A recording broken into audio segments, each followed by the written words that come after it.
దాని తర్వాత హరీష్ రావు గారు 2009 అంటే 9 ఎలక్షన్ తర్వాత హరీష్ రావు గారు వైఎస్ రాజశేఖర రెడ్డిని కలవడం అనేది అప్పుడు ఒక పెద్ద చర్చనీయాంశంగా మారింది.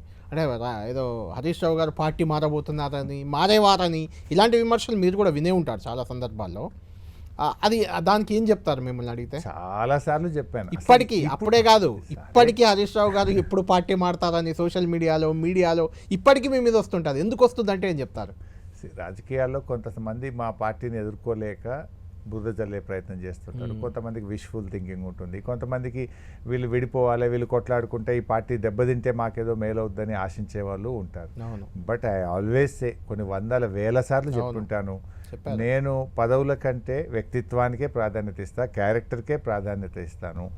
నేను ఉన్నంతకాలం బీఆర్ఎస్లో ఉంటాను, కేసీఆర్ నాయకత్వంలో పనిచేస్తాను, ఒక కార్యకర్తగా, ఒక ఉద్యమకారుడిగా పనిచేస్తానని కొన్ని వందల వేల సభల్లో, ఇంటర్వ్యూల్లో చెప్పుకుంటాను. ఆఫ్ ద రికార్డులో కూడా చాలా సందర్భాల్లో ఇదే చెప్తుంటారు మీరు ఎవరికైనా. So that's my stand and I will stand by that. Right.